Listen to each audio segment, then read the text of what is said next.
certain advantages.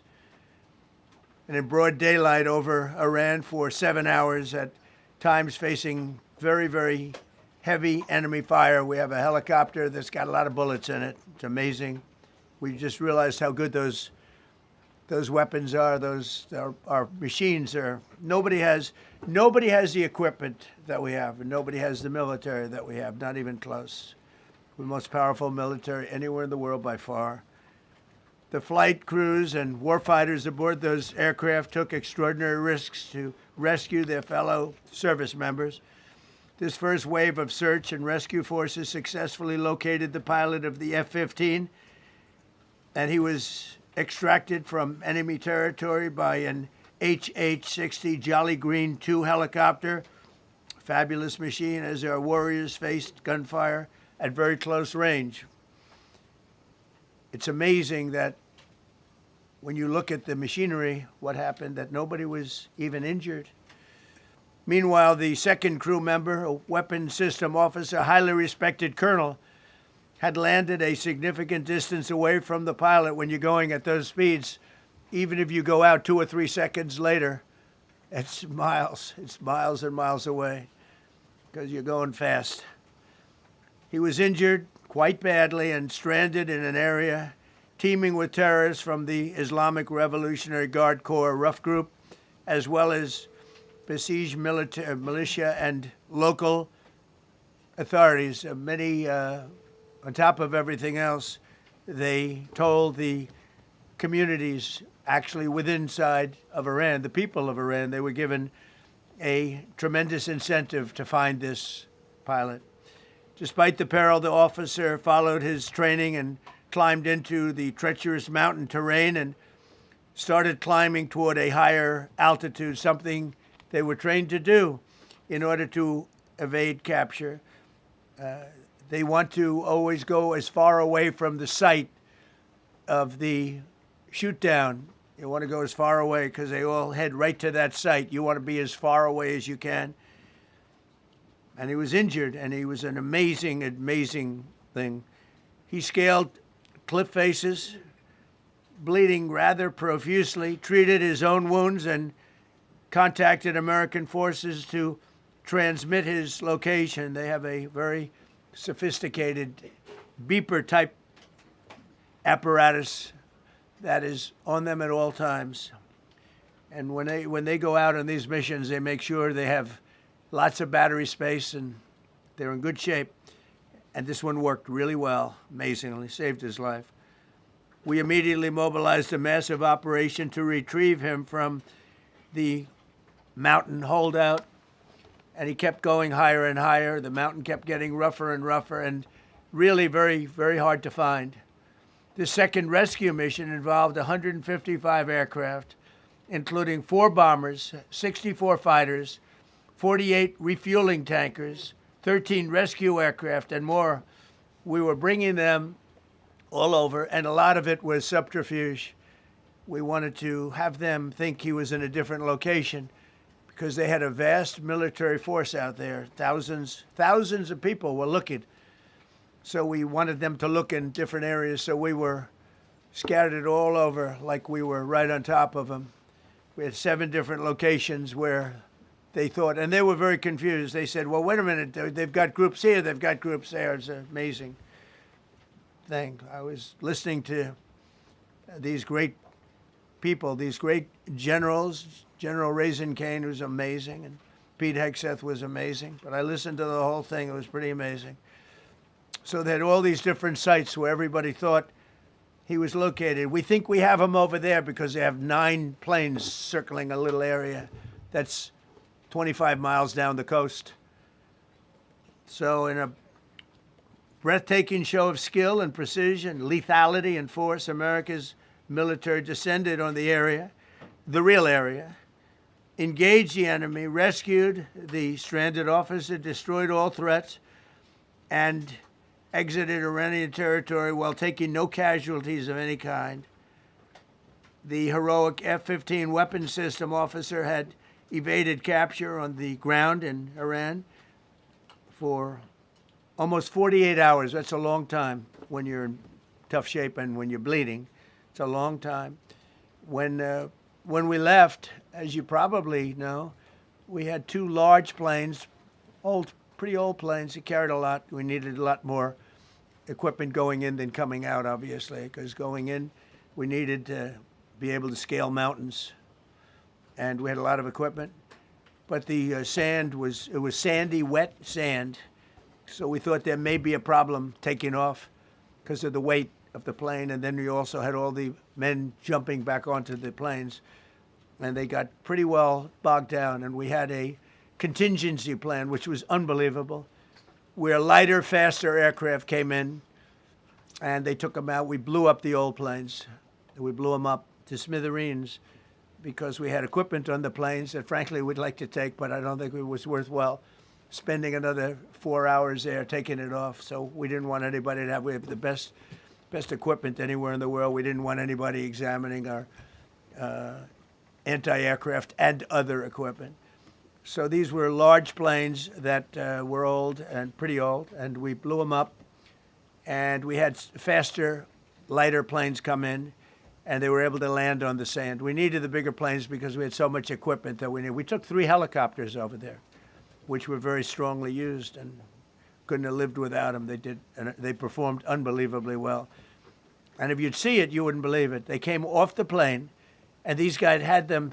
The rotors were off. They rebuilt these helicopters in less than 10 minutes. And that was one of the more amazing things. These are helicopters, small, unbelievably powerful, but small, very small, so it can get into certain areas. And they got them off the plane, and they rebuilt all 3 of them in a matter of less than 10 minutes. It's pretty amazing what the genius of these people. Who would think that? You'd think it would take 5 days to build them. And in some companies, it would take 5 days, and they wouldn't do it well. But they served us well. As Commander-in-Chief, I never forget the extraordinary risk taken by the warriors that we send into battle, and the genius. I mean, think of it, having a contingency of 3 planes waiting because we think the sand is so bad that we probably won't be able to take off. And the planes really got bogged. This was not much of a runway. This was a farm, not a runway. It's a farm, but it did the trick. But to have a contingency as opposed to having to wait 2 days, can you imagine right in the middle? This was central. This was right, you would call it central casting if you were doing a movie for location. And probably the toughest area of Iran where we'd be sitting there. So these planes came in, those pilots came in so fast and so quick and got out of there. Everybody got aboard and just got 15-minute intervals. 1 load out, 1 load out, 1 load out. It happened, and we were watching, and we said, "That's amazing." In many ways, I was almost more impressed by the contingency that we had than the fact that if we would have had a runway or decent soil. But it was an amazing thing. But we thank God for every single one of them. And the talent, the genius is not even talent, it's genius. It's the whole ball game, every one of them. If you look at what we did with Maduro, we went into a military compound, a massive, with thousands and thousands of soldiers, and within a matter of minutes, and he lived behind iron doors. There were steel doors, broke them down so quickly, and within almost minutes, he was in the back of these planes. It was a similar group. Incredible. We have incredibly talented people. And if the time comes, we move heaven and earth to bring them home safely. We're going to bring our people home safely. I want to thank every member of the U.S. Armed Forces involved in these historic operations. They really were historic. It's just not something that's done. And you'd understand it. Not that they don't want to do it, but when you're going into areas, when you look at these helicopters, when you look at the amount of bullets and everything else that they took, when you go into these areas, you don't come out like we came out. God was watching us. I tell you, well, it was the Easter, we were in Easter territory, I guess, but God was watching us. Amazing. Because when you look at the machinery, they took damage. It tells you, first thing I said is, these are unbelievable machines, how they flew back and not even much of a problem. But these two extraordinary rescues, because it was two, and as you probably know, we didn't talk about the first one for an hour. And then somebody leaked something, which we'll hopefully find that leaker. We're looking very hard to find that leaker. And talked about there's somebody missing. They basically said that we have one and there's somebody missing. Well, they didn't know there was somebody missing until this leaker gave the information. So whoever it was, we think we'll be able to find it out because we're going to go to the media company that released it, and we're going to say, national security, give it up or go to jail.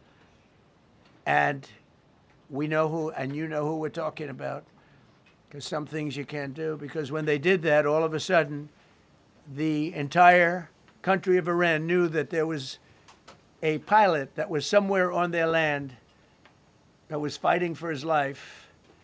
And it also made it much more difficult for the pilots and for the people going in to search for him. All of a sudden, they know that there's somebody out there. They see all these planes coming in. It became a much more difficult operation because a leaker leaked that we have one, we've rescued one, but there's another one out there that we're trying to get.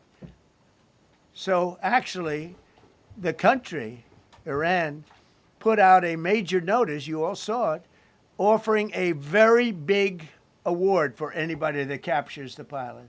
So in addition to a hostile, very talented, very good, very evil military, we had millions of people trying to get an award. So when you add that to it, but we have to find that leaker because that's a sick person.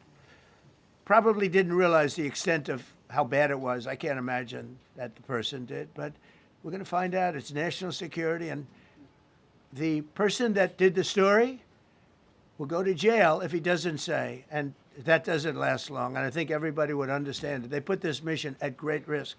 They put that man at great risk, and they put the hundreds of people that went in looking for him, because everyone now knows that we're going in.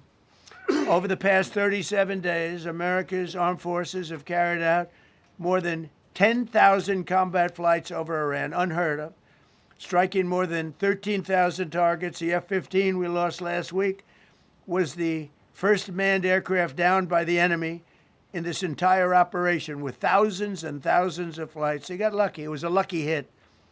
You know, eventually you get lucky. But we got lucky too because we got both of them back. But it's a record that is unparalleled in the history of military air operations. Nobody's ever seen anything like it. It's such an honor to be involved with it. We were up late at night, and then we were waiting for those contingent planes to come in, and we say, come on, let's go, get in, because they're waiting out on this farm without a runway, with wet, crummy soil, sand, mostly sand, wet sand, and it eats planes alive. And we're waiting, and we're saying, I hope that one can land and take off. And they came in like magic, boom, boom, boom, one after another. It was like genius. I'm so impressed by that. Because we were a little concerned. We said, boy, if they don't get in and get up fast, we're sitting in them. And that's called Iran Prime, right, General? That's where the whole bet is. And here we are sitting there waiting for a plane. But they came in so fast and so hard, and these guys knew exactly what to do. Let's go, come on, get in, let's go, blah. They came one right after another, not at the same time. They don't want to come at the same time. They had to come right after each other. They didn't have any room. There was barely any room to land. Tiny little patch of very wet earth and sand. So I'm so proud of the people that I have standing up here with me and many others that worked. I mean, so many. Steve Witkoff's over here. He's doing fantastically. Jared Kushner. But the people that are here, the job they did is amazing. And I think I'm going to introduce the head of the CIA, and he is a man he's central casting, okay? If we cast a movie, he's going to play the head of the CIA. He's one of the few. John Ratcliffe, he did a phenomenal job that night. He did something that I don't know if you want to talk about it. If you want, you can. I'm not sure you're supposed to. I'm not going to talk about it. But the CIA was very responsible for finding this little speck. It's like They used an expression on one of the shows. A general was talking about, it's like finding a needle in a haystack, finding this pilot. And the CIA was unbelievable. And you may, if you can, you'll talk, it might be classified, in which case I'd have to put him in jail if he talks about it. And I don't want to put him in jail. He doesn't deserve that. So, John, do you want to say a few words? Thank you. Thank you, Mr. President. It's a privilege to be here with you today to share what we can about this exceptional mission and to recognize the ingenuity and bravery of those who executed it, as well as the leadership and resolve of the President who ordered it. One thing that has been clear to me in this role is that the flawless military operations that the Department of War is known for are hostage to flawless intelligence. We saw that in the skies over Iran in Operation Midnight Hammer last summer. We witnessed it in Venezuela during Operation Absolute Resolve. We've seen it against the cartels in the Western Hemisphere, and we're seeing it every day in Operation Epic Fury, including this mission to rescue an aviator buried deep behind enemy lines. Because it is the unique tradition of the U.S. Armed Forces that we leave no man or woman behind, this was a no-fail mission. That was the spirit in which the President put us to work, and we were determined not to let him down or our airmen down. As an agency, the CIA possesses unique capabilities that only the President can deploy. Some of these capabilities fall under covert action authorities, and because covert means exactly that, I'm not going to be able to tell you everything that you want to know.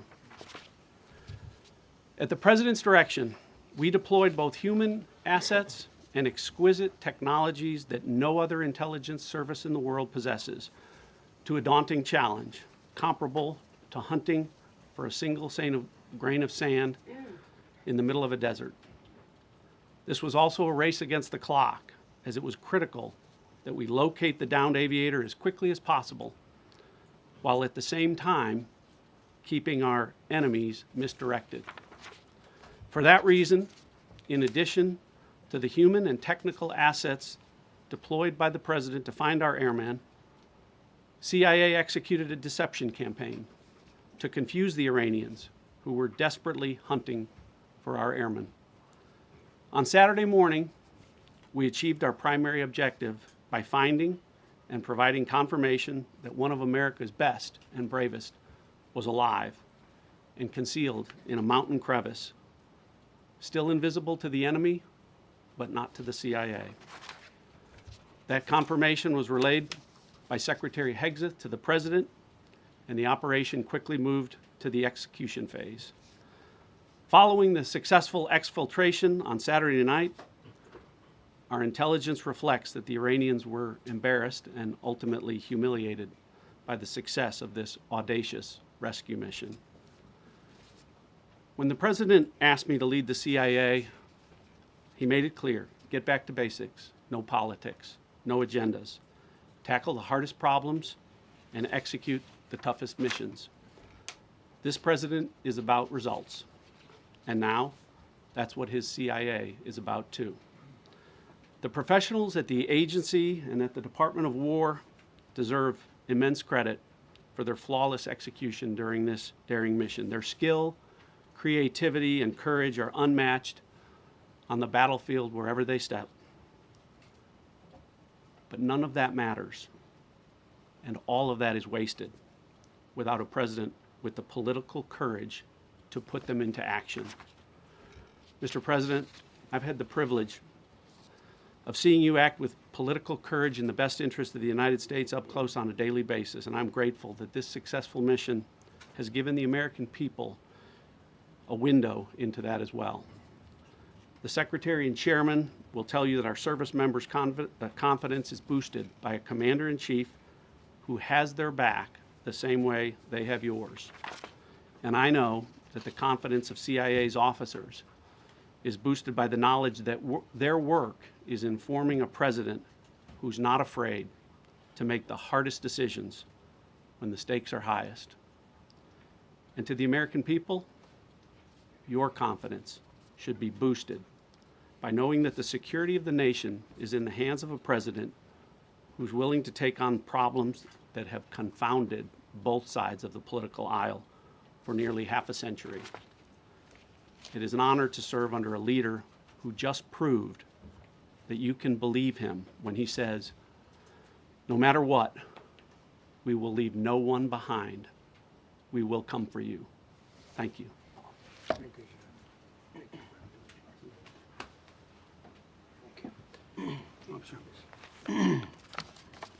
Well, John, thank you for the collaboration of the CIA as well. Incredible and ongoing partnership. Ladies and gentlemen, fellow Americans, and especially the brave warriors in our armed forces, over this Easter weekend, the United States military has once again proved why we possess the greatest fighting force the world has ever known. In two extraordinary combat search and rescue operations deep inside enemy territory in Iran, our warriors executed missions of breathtaking skill, courage, and precision. When our warriors are unleashed, as this president has allowed them to be, they are unstoppable. When American airmen were down behind enemy lines, our forces and our president did not hesitate. Special operators supported by elite air crews and intelligence professionals moved swiftly and decisively into treacherous mountain terrain under the constant threat of Iranian forces closing in. Ultimately, it was an impotent Iranian threat. And today, as the CIA director mentioned, Iran's military, and we know this, is embarrassed and humiliated, and they should be. Now, these are not routine operations. They were high-risk, high-stakes missions conducted in the heart of enemy territory. This was not just barely into Iran, this was deep into Iran, involving coordinated strikes to suppress threats, deception tactics to protect our teams, and full synchronization across air, ground, and special operations. The Iranians are still asking themselves right now, how did the Americans do this? One downed airman evaded capture for more than a day, scaling rugged ridges while hunted by the enemy. When he was finally able to activate his emergency transponder, his first message was simple and it was powerful. He sent a message, God is good. In that moment of isolation and danger, his faith and fighting spirit shone through. You see, shot down on a Friday, Good Friday, hidden in a cave, a crevice, all of Saturday, and rescued on Sunday. Flown out of Iran as the sun was rising on Easter Sunday. A pilot reborn, all home and accounted for, a nation rejoicing. God is good. Despite incoming fire and unforgiving conditions, our troops brought every American home. No American lives were lost. We leave no man behind, and that is not luck. It's the result of unmatched training, superior technology, an unbreakable warrior ethos, and sheer American grit. Our special operators, pilots, and support crews performed with near perfection under fire, and they were lethal. Just ask any Iranian soldier who dared attempt to get anywhere near that pilot before or during that mission. Death from above. Our troops turned a potential tragedy into a resounding demonstration of American resolve and capability. That's what excellence in uniform looks like. But make no mistake about it. None of this would have been possible without the courageous leadership and ironclad determination of President Donald J. Trump. From the moment our airmen went down, President Trump made it clear we will leave no one behind. The first mission, the first of two, was an audacious daylight thunder run right up the middle. It was authorized in less than 2 hours from that pilot going down when we knew where he was. And it was authorized in the middle of the night, because anybody that's worked for this man knows he's up in the middle of the night. Authorized immediately, without hesitation, audaciously. The second mission, as soon as we knew where that pilot was, and John was certainly helpful in that, also executed immediately. You know, I looked up at my screen when the final mission was complete inside our SCIF, our secure facility. And we have a running VTC, a running coordination cell. And the top of it read 45 hours and 56 minutes. For 45 hours and 56 minutes, we held that call open for coordination. From the moment our pilots went down, our mission was unblinking. The call never dropped, the meeting never stopped, the planning never ceased. The president demanded rapid, decisive action. He backed our military with the full weight of his resolve, refusing to let enemy propaganda or tactical setbacks deter us. His leadership ensured that every lethal and non-lethal resource was brought to bear, that our forces had the authorities and the support they needed to succeed. When the president says he has the backs of our warfighters, he means it. And it means a great deal, and it's a big difference on the battlefield. President Trump understands that peace through strength is not a slogan. It is a doctrine that saves American lives. His unwavering commitment to rebuilding our military and restoring the warrior spirit has paid dividends in missions just like this one. Under his command, America projects power with confidence and brings our people home with victory. And that continues today, by the way. Per the president's direction, today will be the largest volume of strikes since day one of this operation. Tomorrow, even more than today. And then Iran has a choice. Choose wisely, because this president does not play around. You can ask Soleimani, you can ask Maduro, you can ask Khomeini. To those heroes who planned and executed these rescues, your nation stands in awe. I stand in awe. The chairman stands in awe. We all stand in awe of your professionalism and bravery. We serve for you. You embody the very best of America. To the rescued airmen and their families, welcome home. Your courage and endurance, the quiet declaration of faith amid the storm, inspires us all. God is good every day. And to our adversaries watching from Tehran, let this be a clear message. The United States military will go anywhere, at any time, to protect our own and complete the mission. We execute with precision. We control the skies. You see, we flew for 7 hours in daylight over Iran to get the first pilot. And we flew 7 hours in the middle of the night to get the second. And Iran did nothing about it. We fight with honor, and under President Trump's leadership, we win. So God bless our troops, God bless President Trump, and God bless the United States of America. Thank you. Well, good afternoon, everyone. Thank you, Mr. President. Thank you, Mr. Secretary. A note before I start, I know many of you want specific details in these briefings. We will share what we can, but I will retain what I must in the event that we have to go do this again sometime. And I cannot stress the importance, as the President said, around operational security. The Secretary and I will do a more detailed briefing tomorrow morning, and we look forward to sharing the details that we can. On Thursday, 2 April at 10:10 p.m. Eastern Time, 4:40 in the morning, local Iran time, the Joint Personnel Recovery Center, which handles the Central Command area of responsibility, declared an isolated personnel recovery event for a U.S. Air Force F-15E Strike Eagle, call sign Dude 44, which was down in hostile Iranian territory. The pilot and weapons system officer had both safely ejected and were isolated behind enemy lines. Following confirmation of active rescue beacons and on the direction of the Secretary and by order of the President, a rescue operation was launched with the stated purpose of bringing both Americans home safely. As the Secretary said, several hours later on the morning, after positively locating the front seater, call sign Dude 44 Alpha, and aware of an aggressive ongoing search by the enemy, a U.S. Central Command plan was approved by the Secretary and the President.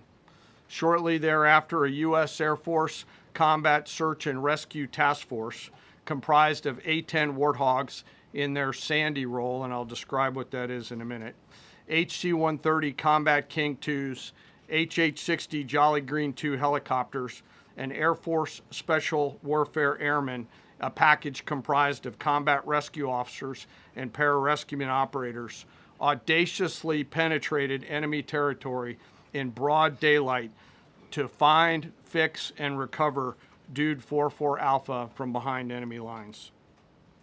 This was an incredibly dangerous mission, an incredibly dangerous undertaking, but a filled promise made to every American warfighter that you will not be left behind. We will always come find you, and we will always bring you home. Over the next hours, the search and rescue task force crossed the beach, entered into Iranian airspace, protected by a fighter strike package, and moved into the objective area, all under fire. En route, as some of you have seen on social media, the helicopters took gas off the C-130s and pressed onward and forward up into the objective area. While this was ongoing and out in front of them, the Sandy flight of A-10s and other remotely piloted aircraft, drones, and other tactical aircraft were violently suppressing and engaging the enemy in a close-in gunfight to keep them away from the front seater and allow the pickup force to get into the objective area. During this engagement, one of the Sandy aircraft, the one primarily responsible for communicating with the downed pilot, was hit by enemy fire. This pilot continued to fight, continued the mission, and then upon exit, flew his aircraft into another country and determined that the airplane was not landable. This was one of our A-10 Sandy aircraft. The pilot then made the decision to eject over friendly territory and was quickly and safely recovered and is doing fine. After picking up Dude 44 Alpha, the HH-60 Jolly Green fight was engaged by every single person in Iran who had a small arms weapon. And one of the aircraft, the trailing aircraft, took several hits. The crew sustained minor injury, and they are going to be fine. A note for those of you that do not know what a Sandy does. Named after the flight call sign that did this very mission in Vietnam, flying A-1 Sky Raiders and A-7 Corsairs, a Sandy has one mission: get to the survivor, bring the rescue force forward, and put themselves between that survivor on the ground and the enemy. They are committed to this. This is what they live for, and this is what they've trained for over many, many years. The A-10 force and the rescue force did a fantastic job rescuing Dude 44 Alpha. He was recovered Friday afternoon.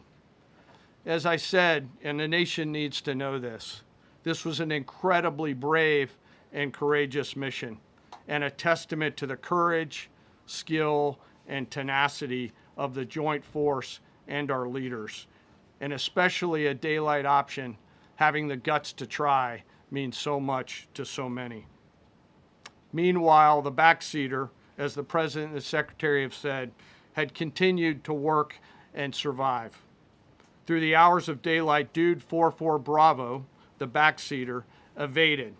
Using every means available, the efforts of the United States military, the Central Intelligence Agency, and others were attempting to find and locate with precision Dude 44 Bravo, the backseater.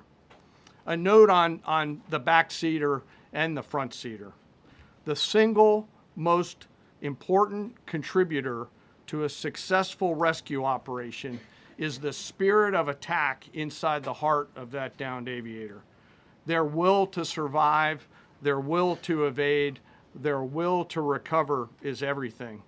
In this case, the backseater's absolute commitment to surviving made much of our efforts possible.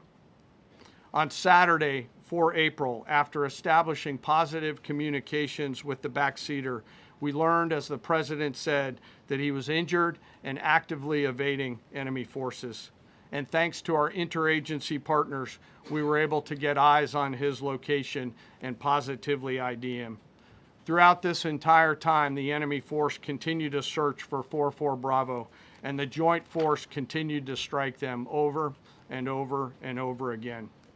Fighting off marginal weather in Iran and the enemy's search for a second time on Saturday, At the recommendation of the CENTCOM commander and at the approval of the Secretary and the President, we launched a rescue task force to recover Dude 44 Bravo. Again, this came to the President and the Secretary for approval, this time with a much larger force package based on the time that the enemy had to prepare to find 44 Bravo. Again, this force was protected by A-10 Warthogs using the Sandy call sign. And this force had one single mission: do everything they can to bring an American home.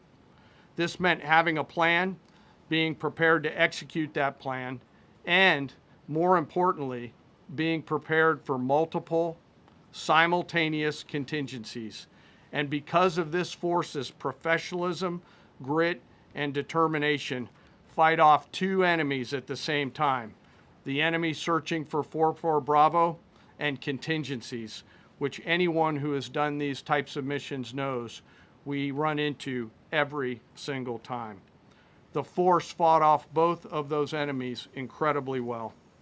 During the period of darkness on Saturday, and as the Secretary said, into Easter Sunday and into the daylight, the force fought its way in and rescued Dude 44 Bravo. They were protected overhead by an air armada, including tactical drones, strike aircraft, and others. The force fought through multiple simultaneous contingencies, something no other nation, no other military can do, and safely returned Dude 44 Bravo, the backseater, home, and all other Americans home as well. At midnight 12 local Eastern Time, Easter Sunday, more than 50 hours after the start of this operation, the Joint Personnel Recovery Center declared Dude 44 Bravo, both the front and back seater, returned to friendly territory. The courage demonstrated by both the pilot and the weapons system officer while isolated and them invading the enemy cannot be overstated. Their grit and warfighting tenacity is a direct result of the absolute trust they have in our rescue forces, their training, and their will to survive and return. They always knew that we would be ordered to go get them, and they always knew that we would be coming to get them. These two operations reflect our nation's most sacred obligation to our military service members. We leave no one behind, bless you. It also perfectly captures the first truth of our special operations forces, that people are more important than hardware. That is the standard we live by, and the rescue forces that execute these missions operate under a clear motto: these things we do that others may live. Their actions were a direct embodiment of that commitment to others, and I could not be more proud of each and every one of them today. As the Secretary said to our enemies, this operation serves as a clear reminder of the capability and will of America's joint force. The United States of America will recover our warfighters anywhere in the world, under any conditions, when we want to. We will always bring overwhelming skill and firepower. To every member of the joint force, our interagency partners, the leadership at CENTCOM, and our leaders at the department and above, thank you. I'm proud of each and every one of you and thankful to our deployed forces and their families. And lastly, and most importantly, to Dude 44, welcome home. Job well done. Thank you.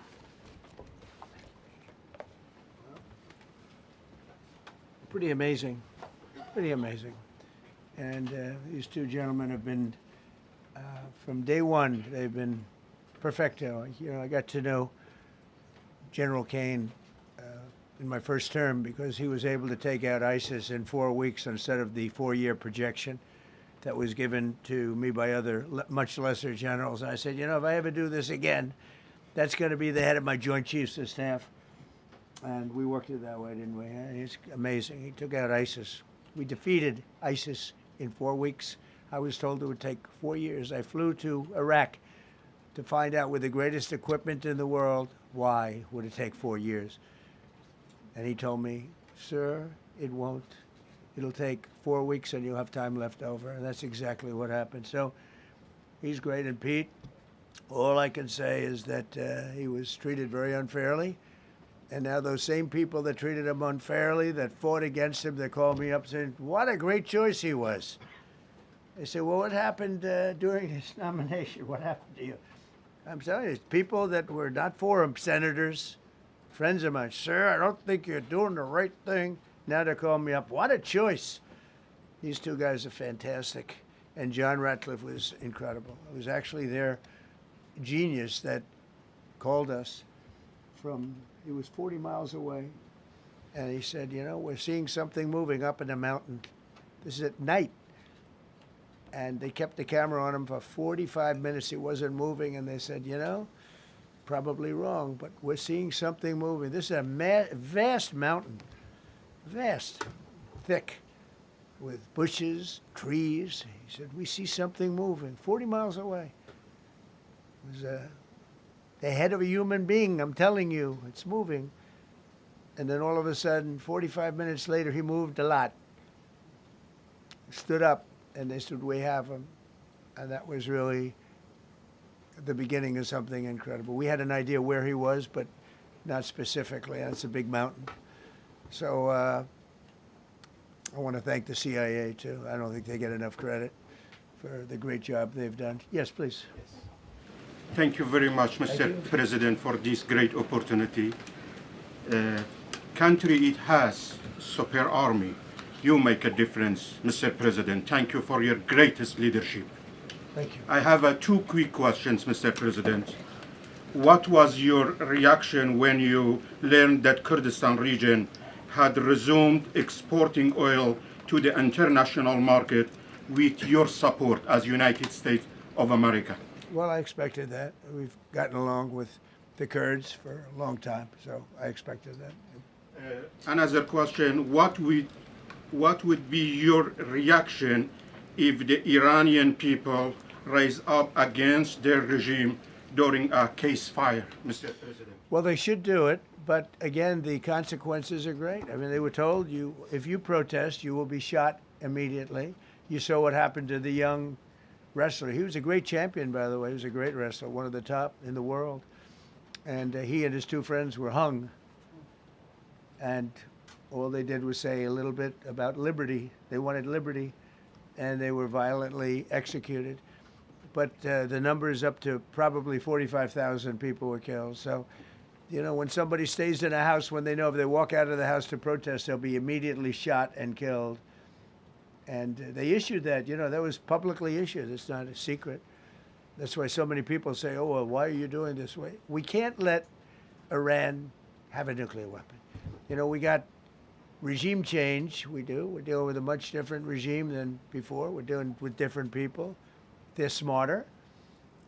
I think they're sharper and far less radical.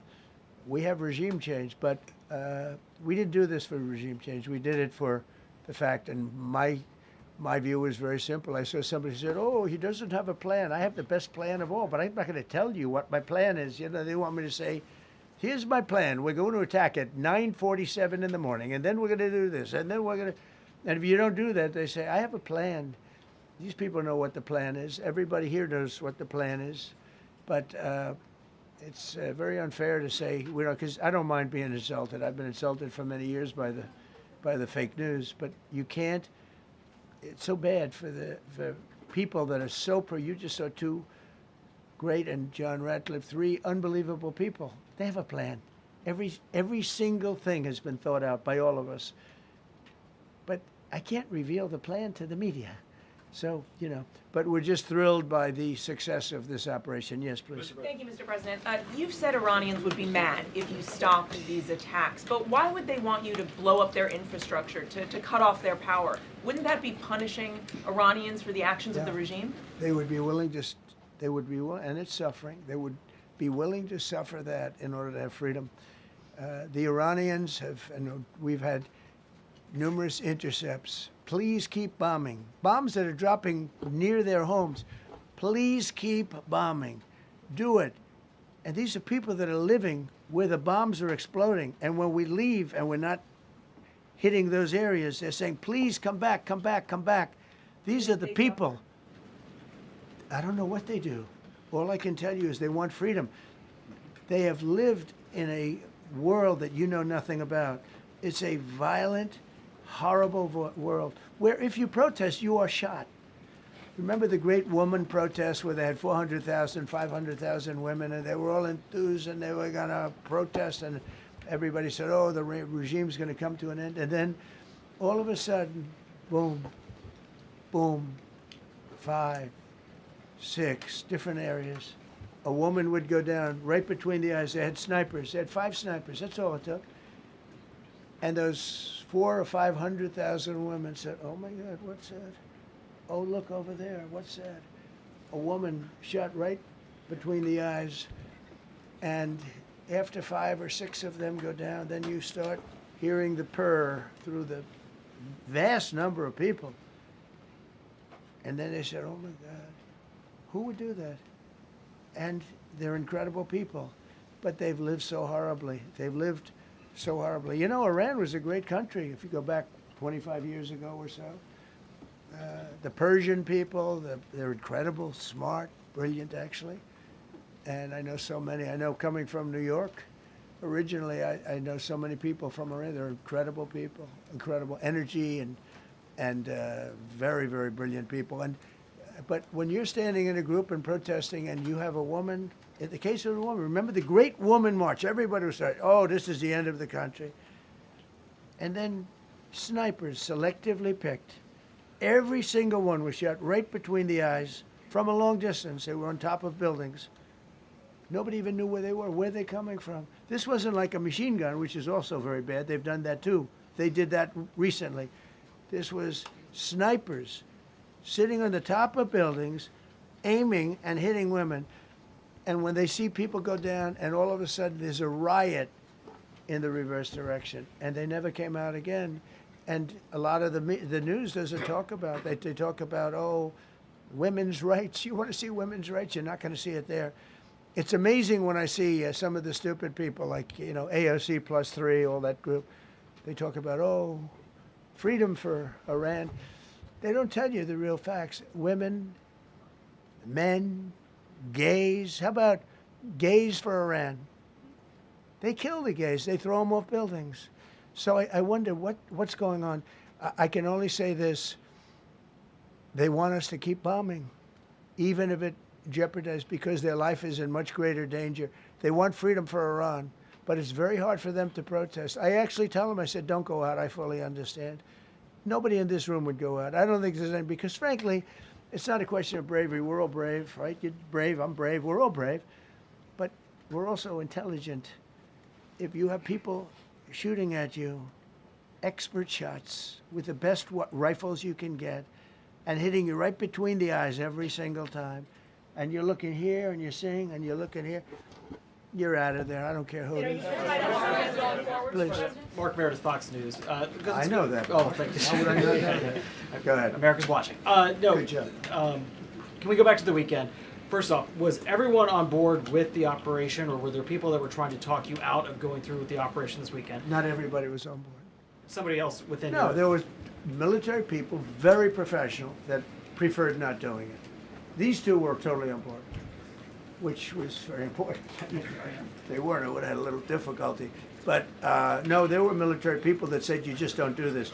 You don't go into the heart of a very powerful military. You know, this is, hey, you have countries and countries. You have some countries where military is not their strong suit. This whole thing is militarized like nobody's ever seen before. Half the people are wearing uniforms.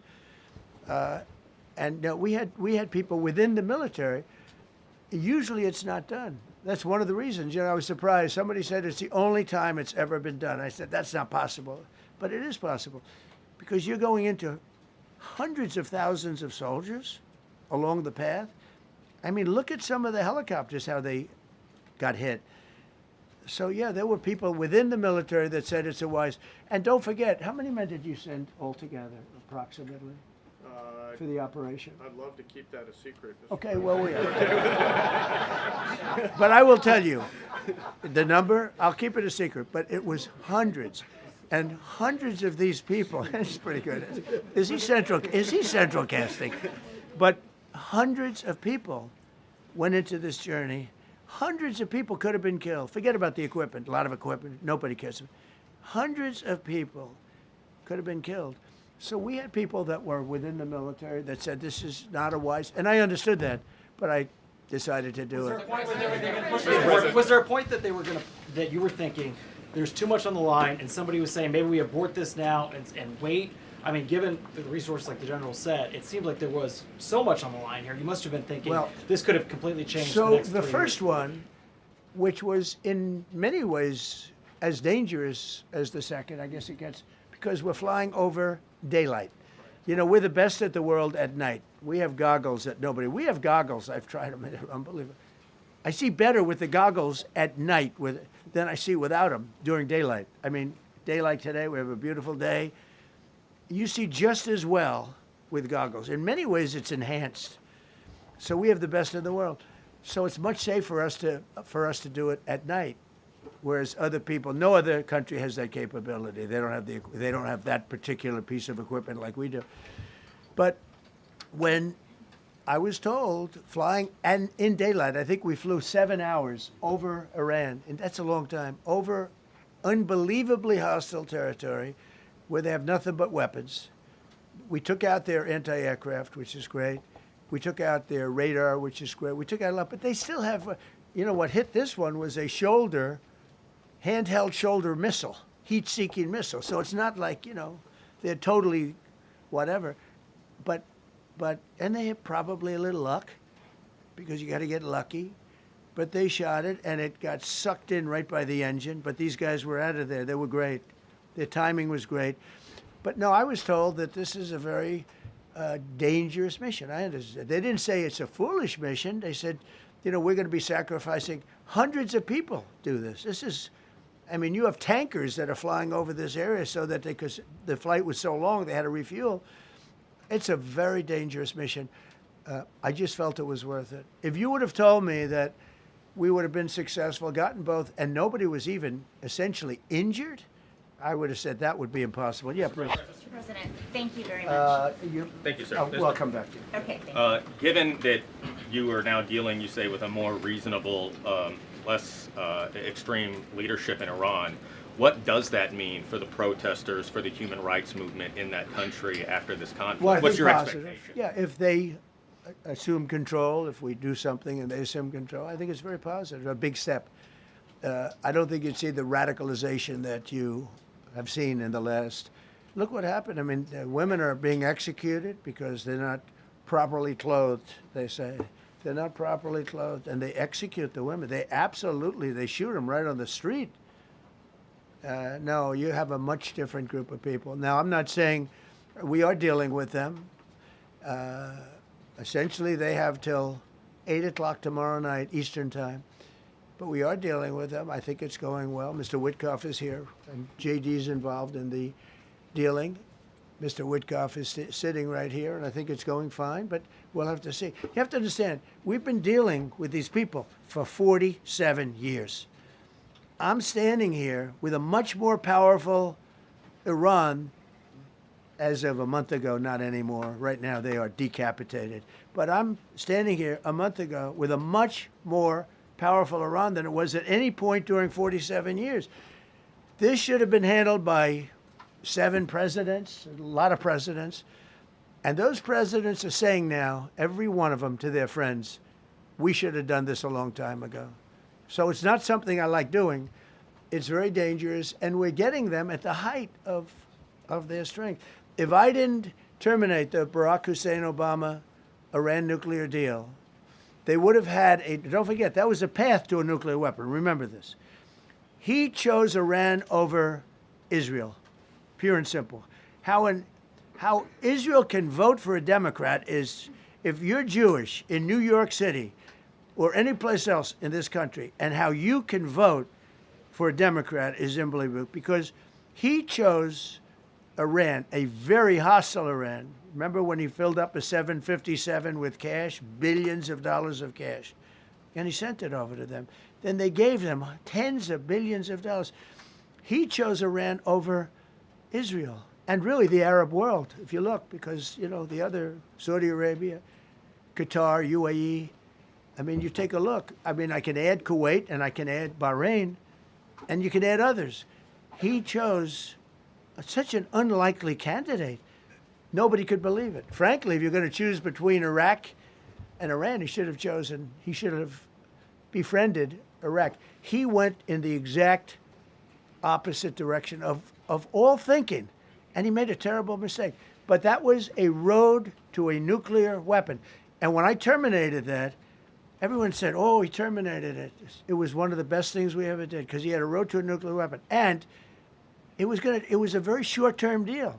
You know, countries don't do 10-year deals. Countries do hundreds of years. You don't do a 10-year deal. For a country, this isn't, you're a landlord and you're renting a store on a certain street and you give somebody a 5-year or a 10-year lease. This is a country. It was a short-term deal. It was ready to expire. I terminated it before it expired. Took a lot of heat, and it was one of the best things I ever did because he would have had a nuclear weapon. Then he would have had another nuclear weapon, had those beautiful B-2 bombers not gone in 8 months ago and obliterated that site. And by the way, the word is obliteration. CNN said, well, maybe it wasn't complete. It was so complete that they still haven't been able to get it. It was obliteration. But if we didn't hit them, that was a courageous decision, too, because we had all those planes flying in at night with very little cover, unbelievable stealth planes, and they were able to do their job. If we didn't do that, Iran would have had a nuclear weapon at a high level, either one of those two instances. And if they did, in my opinion, I told this to Bibi Netanyahu yesterday, Israel would have been extinguished. Large portions of the Middle East would have been extinguished, whether it's Saudi Arabia, Qatar, UAE, or others. And you saw that with thousands of missiles raining down upon them. They didn't think they were going to be hit. They thought they'd be watching us fight. And all of a sudden, UAE got hit by 1,500 missiles. He would have taken them out also. And they were powerful. If I didn't come along and terminate the Obama deal, which was terrible, the Iran nuclear deal was a road to a nuclear weapon, a big one, unlimited, legally. I terminated it without even much thought. It was so easy. I terminated that, and then the B-2 bombers. And I did one other thing. I had killed Qasem Soleimani, who was an evil genius. And the reason I did it, I heard he was going to knock out 5 of our military bases. And had he lived, I believe we would be fighting perhaps a different Iran right now, because he's never been replaced, you know. And I did one other, but this one was not picked up. Osama bin Laden.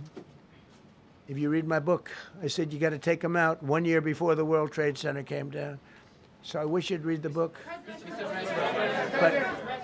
But you, as a president, to be a good president, I believe you have to have good instincts. And a lot of this is instinct. Yeah, please. Thank you so much for taking my question, Mr. President. Yeah, go ahead, please.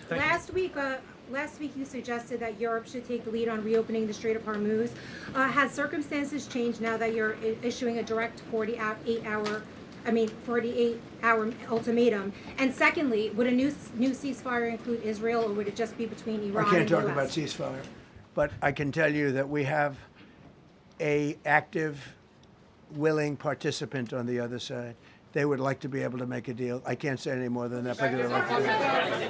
Mr. President, thank you so much. You've listed the goals. Excuse me. Please, go ahead. You've listed Thank the you, Mr. goals. President. Who are you with? Who are you with? My name is Diyar Kurd. I'm with the largest Kurdish media outlet, Ruda Media Network. It's based in Iran. Go ahead. Mr. President, you said before that you don't want the Kurdish forces to enter Iran and be harmed. Do you still want them to stay away? Or what role do you expect them to play now? I'd rather have them stay away. And then, I'd rather have them stay away because I think they bring with them some problems and some difficulties. And I don't think they bring death, I mean, you know, to themselves. But I'd rather have them stay away. Go Go ahead. Thank you, Mr. President, for the question. Deliberate attacks on civilian infrastructure violate the Geneva Conventions and international law. Who are you with? I'm with the New York Times. Zolan from the New York Times.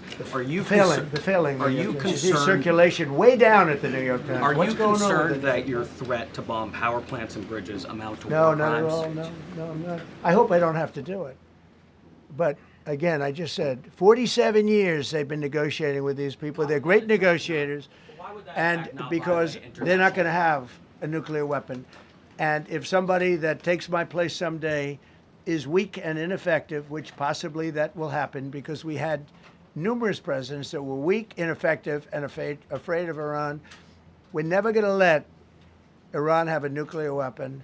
And if you think it's okay for people that are sick of mind, that are tough, smart, and sick, really sick, from a policy standpoint, from a any which way you want to say, mentally, these are disturbed people. If you think I'm going to allow them, and powerful and rich, to have a nuclear weapon, you can tell your friends at the New York Times, not going to happen. It means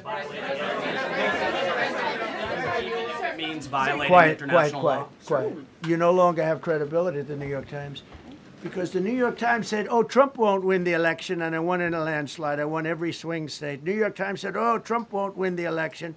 New York Times has no credibility. The credibility they have is it used to be all the news that's fit to print. The old gray lady, it was great, but they're running on past fumes, and you can't keep doing that. You have to be able to give the correct news. And people like you, who I know, are fake. You're fake. Go ahead, please. Your messaging on the war has moved from the war is coming to an end to war going to be bombing Iran to the Stone Ages. Right. And we've heard a range of those kind of messages. So which is it? Are you winding this down or are you escalating it? I can't tell you. I don't know. I can't tell you. Depends what they do. This is a critical period. They have a period of, till tomorrow at 8 o'clock. I gave them an extension. They asked for an extension of 7 days, right? I said, Steve, give them 10 days. 10 days is up actually today, so I gave them 11, I guess, indirectly. I thought it was inappropriate the day after Easter. I want to be a nice person. They have till tomorrow. Now, we'll see what happens. I can tell you they're negotiating, we think, in good faith. We're going to find out. We're getting the help of some incredible countries that want this to be ended because it affects them also. A lot of people are affected by this. But we're giving them till tomorrow, 8 o'clock Eastern Time. And after that, they're going to have no bridges. They're going to have no power plants. Stone Ages, yeah. Stone Ages. CNN fake news. Are you willing to make a deal that does not include reopening the Strait of Hormuz, or is that now a top priority? I would say it's a very big priority because, see, that's one thing that's a little different than other things. We can bomb the hell out of them. We can knock them out for a loop. But to close the strait, all you need is one terrorist that somehow has a truck loaded with, because you can carry them in trucks, large trucks, a water mine, drop them in the water, and now you tell people that own ships that cost $1 billion to don't worry about the mine. You can do that even just by saying we put mines in the water. So it's not like the rest. We can knock out their military. We already have. We've knocked out their Navy. We've knocked out their Air Force completely. We've knocked out 158 ships in 3 days. We've knocked out even their mine droppers. They don't have any mine droppers anymore, but they put them on other boats, and they could drop them. I'm not even sure they have any mines there, by the way. I'm not sure. I'm personally, they say there might be 8. I don't know. I think there might be none because they're very good bullshit artists. That's why for 47 years they've been bullshitting other presidents, and they haven't done the job. And people are living in hell. You live in that country, they're living in hell. No, I think that 47 years of this stuff is long enough. They're at the weakest point they've ever been. They have no Navy, they have no Air Force, they have no anti-aircraft weaponry, they have no radar, they have no communication. In fact, the biggest problem we have in our negotiation is that they can't communicate. I said to Steve, what are they saying? Sir, they can't communicate. They have no method of communication.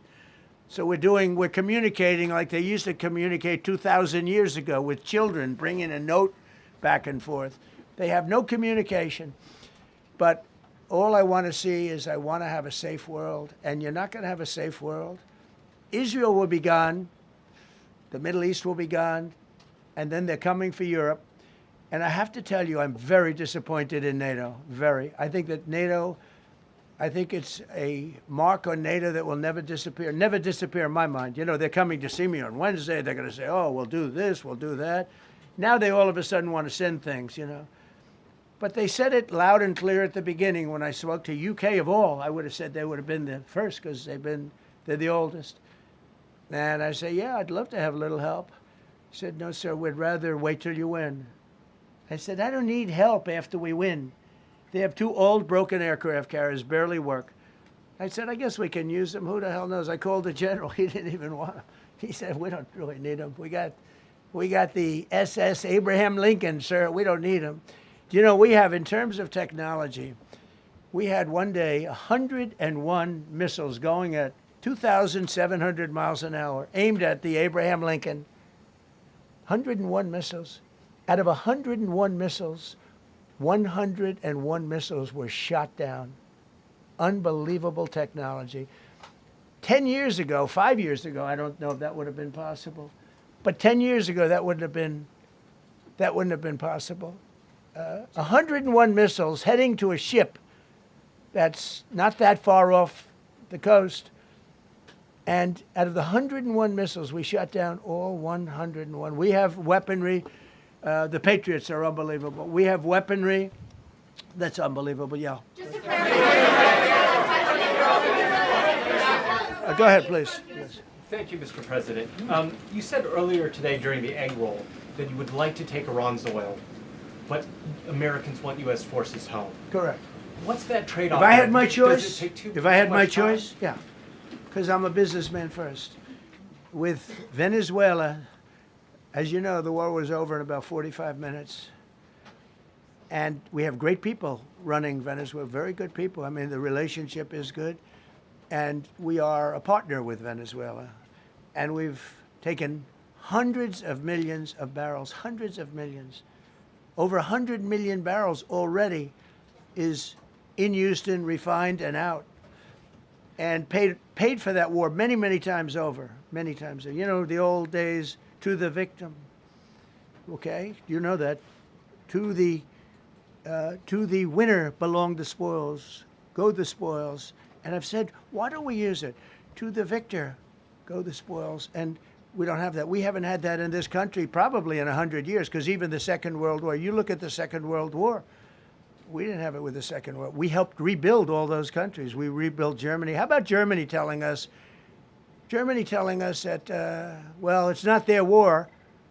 We had nothing to do with it. They wanted me to go and tell them everything I was doing. We didn't know anything about it. Well, if I would have told them, they would have leaked it, and we wouldn't have been nearly as successful, possibly, right? But to the victor belong the spoils. So we haven't heard that in, I think, maybe hundreds of years.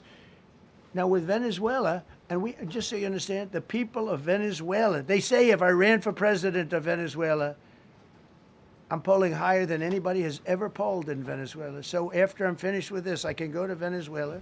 I will quickly learn Spanish. It won't take too long. I'm good at language. And I will go to Venezuela. I'm going to run for president. But we're very happy with the president-elect that we have right now, the people that are running it. If you remember Bush with Iraq, they fired the generals, they fired the police, they fired the people that worked in their equivalent of the White House. They fired everybody. And you know what they had? They had a mess. And you know what happened? ISIS formed. Those generals and those soldiers got together, the police got together, they all got together, they formed ISIS. Not going to happen with us. So Venezuela has been an incredible situation. We went in, we were very successful, military power like nobody's ever seen. The general, Venezuelan general said, I was on that site. I said, I've never seen ferocity like that. I've been doing this for 40 years. He said, I've never seen it. They hit us from 17 different, They were all set. They saw that big, beautiful aircraft carrier, the Ford in that case, and planes were pouring off it at 1 o'clock in the morning. So typically when you see that late at night, you know you could be in trouble, right? And we were all ready. They had their equipment. It was Russian. And they had Chinese equipment. It was all set. They were going to give us a fight. He said, and then they came. And they came at speeds like we've never seen. And they came at 17 different angles. The general and his people, that was a lot of angles. They hit him from every angle. He said, we knew it was over in 3 minutes. We were waiting for them. Their equipment didn't work. And there's a reason it didn't work. Someday we'll explain that to people. They pressed the button, nothing happened. They pressed it again and again, nothing happened. And he said, we knew this whole thing was over in 3 minutes. We've never seen any, he used the word ferocity. The ferocity of these planes from 17 different angles, and it was over. They went inside. And remember, that was on a military base with thousands of soldiers. And those soldiers looked and they said, get the hell out of here. Thousands. We didn't have thousands. We had like 200 people. So we have a great military. And I'll tell you what, somehow this rescue captured the world's attention, more so than normally. You're talking about 2 people. But this rescue captured the world's attention. But we did it in Venezuela. That was amazing. And now we have a very bad man in prison and going to trial. I mean, he released, aside from the drugs, which he was terrible, Maduro released hundreds of thousands of people from jails into our country.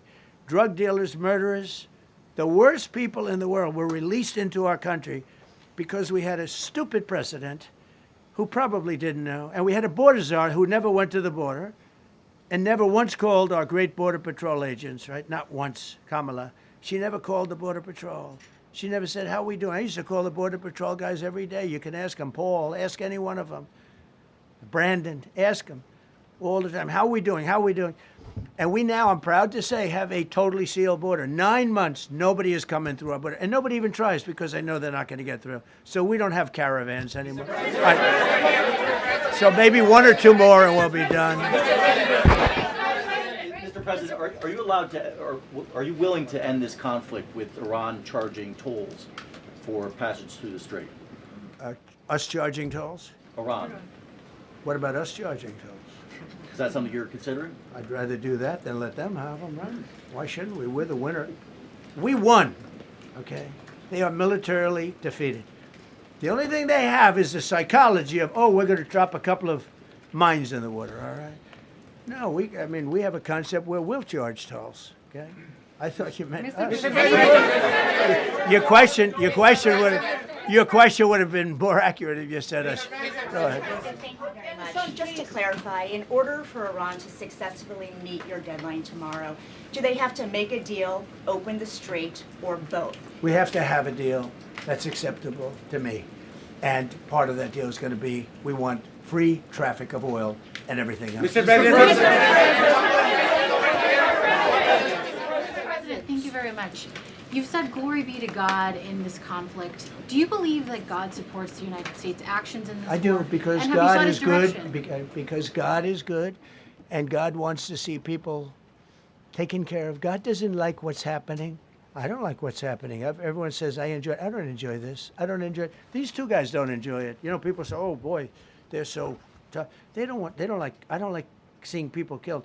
I've ended 8 wars. Nobody's ever done it. The person who won the Nobel Prize came to me and said, you deserve the Nobel Prize. She announced that. When they announced, they said, goes to Maria. She's a great person, really a good person. She said, no, no, no. This is ridiculous. They gave me the Nobel Prize. President Trump ended 8 wars. I could go over every one of them, including India and Pakistan, where the Prime Minister of Pakistan said, President Trump saved from 30 to 50 million lives. That makes me much happier than what we're doing right now. That makes me much happier. We have 1 more to end, by the way. Okay.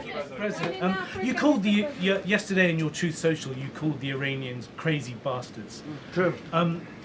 What is your response to critics who say that I don't care about critics. What is your response to critics who say that it is your mental health that should perhaps be examined as this war continues? I haven't heard that.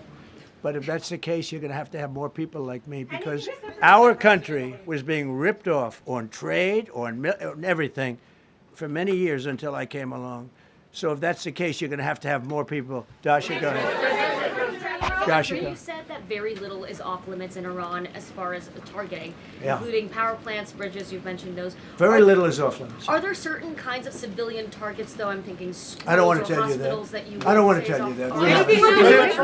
off- We have a plan, because of the power of our military, where every bridge in Iran will be decimated by 12 o'clock tomorrow night, where every power plant in Iran will be out of business, burning, exploding, and never to be used again. I mean, complete demolition by 12 o'clock.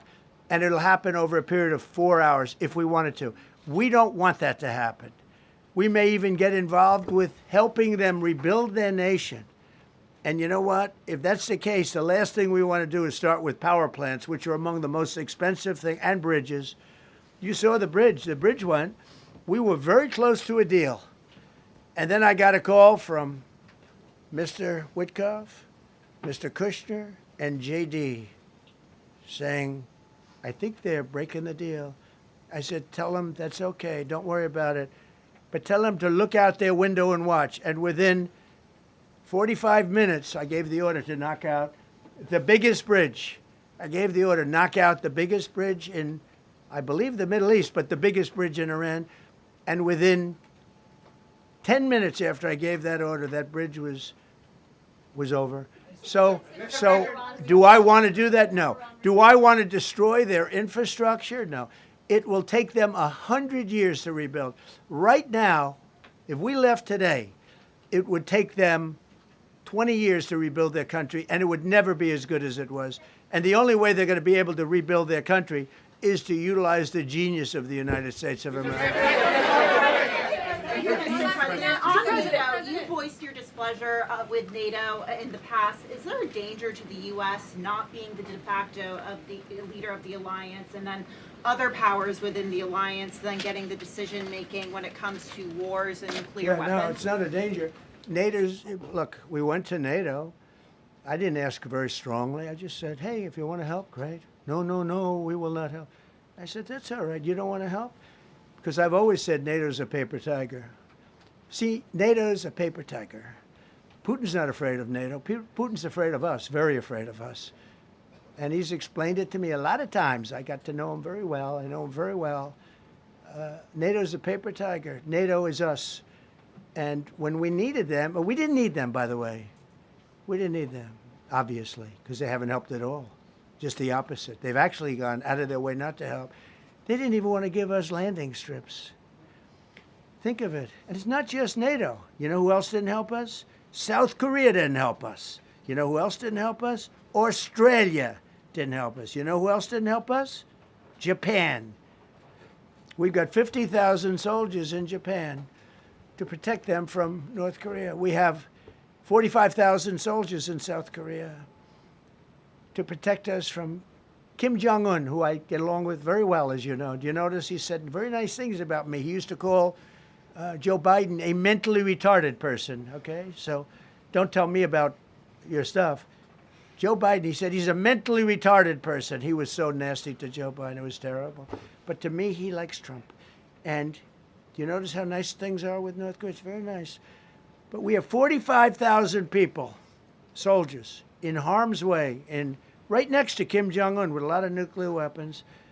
45, which should have never happened if a certain president, I'm not going to mention this president because I happen to like him, believe it or not, but if a certain president did his job, Kim Jong-un would not have nuclear weapons right now. But they were all afraid to do their job properly. But just to conclude and just to finish, Japan didn't help us, Australia didn't help us, South Korea didn't help us, and then you get to NATO, NATO didn't help us. There were some countries that did. Now, countries that have been good, now you could also say they're got to be a little bit more involved because they're in the territory, but Saudi Arabia has been excellent, Qatar has been excellent, UAE has been excellent. Bahrain, Kuwait. I mean, Kuwait did shoot down 3 of our planes. The only planes, really, that we lost with friendly fire, they call it. I call it unfriendly fire.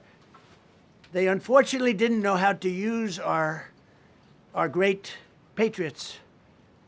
The pilot said, "What kind of a missile's coming at us?" Patriot. Boom, they got out. Because they know a Patriot never misses. So they had beautiful Patriots. There were planes heading in their direction. Unfortunately, they decided to shoot those planes. They were our planes. So, NATO is a paper tiger. Now, he's coming to see me on Wednesday, as you know. He's a wonderful guy. Secretary General is great. And Mark Rutte, he's a great person, but he's got... And it all began with, if you want to know the truth, Greenland. We want Greenland. They don't want to give it to us. And I said, bye-bye. Okay, thank you very much, everybody. Thank you.